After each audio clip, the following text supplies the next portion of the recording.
Safety is an important part of combat robots.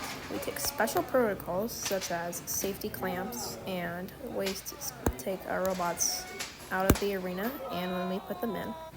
So, in this video, I will be showing you how to put a safety switch on your Flysky i6x so that if you flip the switch down, your weapon will not spin no matter what you do with the throttle, but when you flip it back up, it will spin. Okay, so the first thing I'm going to do is going to turn the transmitter on, and then to go into the menu, you just hold OK. And then you go into system setup. The difference between system setup and function setup is just function versus system. Pretty self-explanatory. Gonna hit OK. And then we're gonna go down all the way to aux switches. And then you're gonna hit OK. And then you're just gonna turn on switch A, this one, or switch B or D. Just don't use C because it's a three-way switch. Just whatever switch you're wanting to use. I always do A. So I'm gonna turn on switch A. You're gonna hold cancel to save. And then we're gonna hit cancel because there's nothing to save right now. And then we're going to go to function setup. And then you don't have to hold OK to get into it, but I'm gonna hit OK, and then we're gonna go all the way down to assign switches.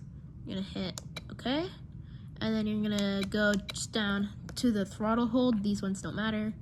You're gonna go down to the throttle hold, and you're going to turn it on so that when you flip the switch, it goes from off to on.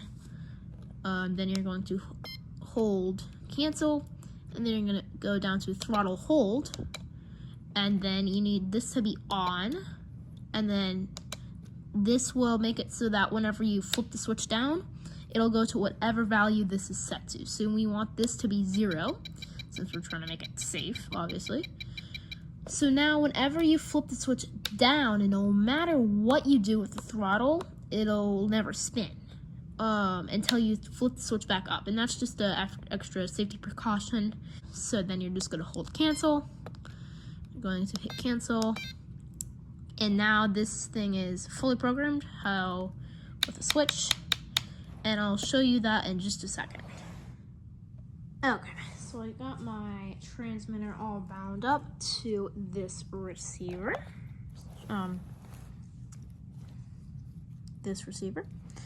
And I've got an ESC, a motor.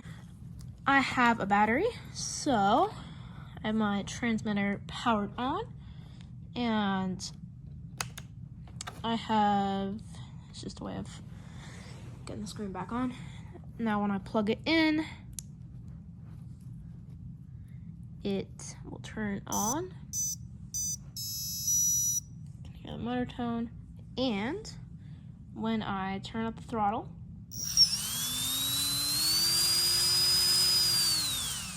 the motor spins.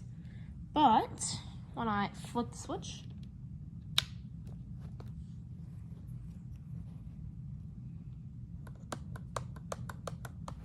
nothing happens. But then I'll flip the switch back up, hold the motor,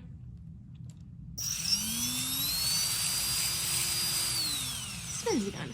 Also, sometimes these steps can be a little tricky to follow for an absolute beginner. So what I would recommend is if you have a bot, don't go immediately test your weapon and see if it works, because sometimes you could get something wrong that like makes it turn on and like something if you didn't follow the steps right. So just do what I did, get a motor, ideally a small little one like this one, or even smaller too. Get a little motor and just test it. Make sure the motor does what you think it does, so that you don't have a giant spinning weapon come flying at you or something. Like, I'm assuming you have a test box, but still. Just test it with a motor first before testing it with your weapon. So that's all I've got for you today. Hope you enjoyed the video. If it was helpful, check out some of my other videos that will be coming out soon. As I said earlier, this will be a part of a playlist as soon as I have more videos. And that's all. Bye.